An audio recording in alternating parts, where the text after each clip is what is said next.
tous et bienvenue au 19h50. Nous le disions il y a quelques instants, des milliers de militants du MRC réunis au siège de la formation politique ce jour à Douala.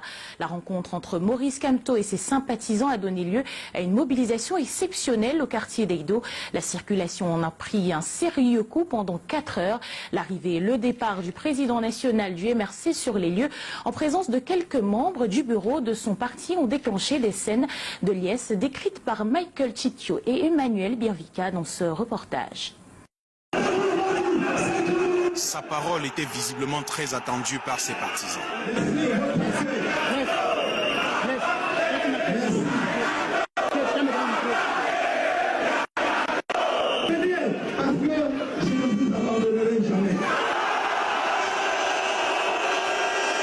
De belles phrases qui ont eu le mérite de mettre certains dans une sorte de transe.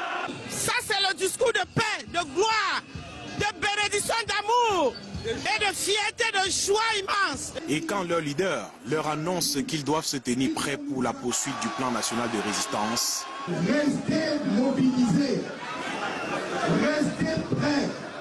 J'ai dit, si besoin est, je vous appellerai à nouveau pour que nous organisions des marches jusqu'à ce qu'on nous appelle. Ils vont nous fracasser avec les bâtards, nous allons les fatiguer avec la paix. la réponse est sans embâche.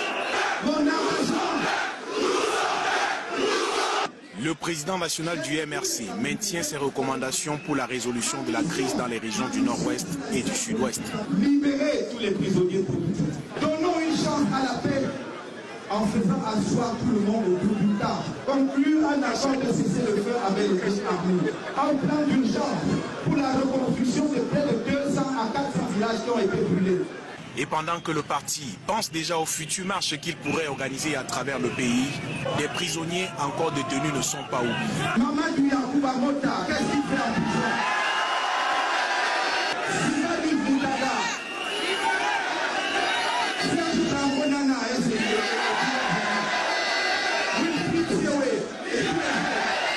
La question de la révision du code électoral vient relancer le débat autour de la présidentielle de 2018. Ils ont refusé de recompter les élections de 2018, qu'ils réforment le code électoral et qu'on recommence les élections. Et on fera pire que les Camerounais ont choisi. Le soleil ardent de cette journée n'a pas découragé les partisans qui ont attendu pendant près de 2 heures pour écouter leur leader. À vaincre sans péril, on triomphe sans gloire. Donc, nous sommes engagés en politique. Dans un pays comme le nôtre où il n'y a pas forcément le respect des droits de l'homme, nous savons que ça peut être au péril de nos vies, mais la liberté a un prix et nous devons rester fermes. C'est un plaisir d'être là parce qu'on s'est rendu compte qu'il est tellement aimé par la population. Toutes les populations sont sorties pour pouvoir assister au meeting du professeur Kamto.